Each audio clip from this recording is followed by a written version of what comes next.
আপনারা এই মুহূর্তে দেখছেন খাস খবর বাংলা ওয়ান। আমি হানিফ। আমরা এই মুহূর্তে রয়েছি পুরুলিয়া জেলায় বালাতানা এলাকায়। কিছুক্ষণের মধ্যেই রাজ্যের মুখ্যমন্ত্রী মমতা বন্দ্যোপাধ্যায় আসবে। আমাদের বিশেষ সূত্রে খবর আছে তিনি সড়ক পথে উনি কিছুক্ষণের মধ্যেই আসবে।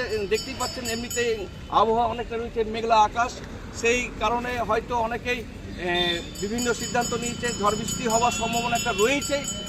সেই ঝড় বৃষ্টিকে মাথায় নিয়ে তৃণমূল কংগ্রেসের সমর্থকরা পৌঁছে যাচ্ছেন সেই পাড়া এলাকায়। একের পর এক গাড়ি দেখতেই পাচ্ছেন। বাঁ দিকটা দেখাবার চেষ্টা করব।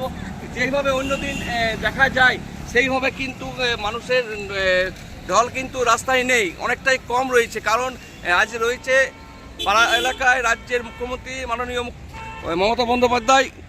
কিছুক্ষণের মধ্যেই উনি আসছেন সভা করতে। সেই সভার কারণে হয়তো রয়েছে গাড়ি একাধিক, কিন্তু প্যাসেঞ্জার নেই বললেই চলে। সেই চিত্র দেখাচ্ছি আমরা সরাসরি খাস খবর বাংলা ওয়ানের পর্দায়।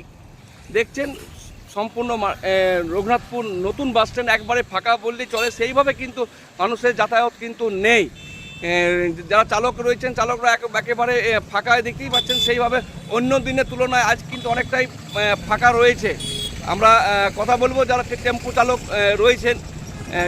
আজ আপনি টেম্পু চালক আজকে কি প্যাসেঞ্জার কম আছে না কি, কেমন কি মনে হচ্ছে? কম একটু মনে হচ্ছে, আগের থেকে কম আছে। আজকে মুখ্যমন্ত্রী আসছে সেই কারণে কি মনে হচ্ছে কম আছে? তো অন্য দিনের তুলনায় আজ কিন্তু মুখ্যমন্ত্রী আসার কারণেই মনে করছেন যে প্যাসেঞ্জার অনেকটাই কম আছে। সেই সূত্র আমরা তুলে ধরছি খাস খবর বাংলা ওয়ানের পর্দায়। কিছুক্ষণ পরে আমাদের খাস খবর বাংলা ওয়ানে সরাসরি সেই আমরা সবার লাইভ দেখাবো।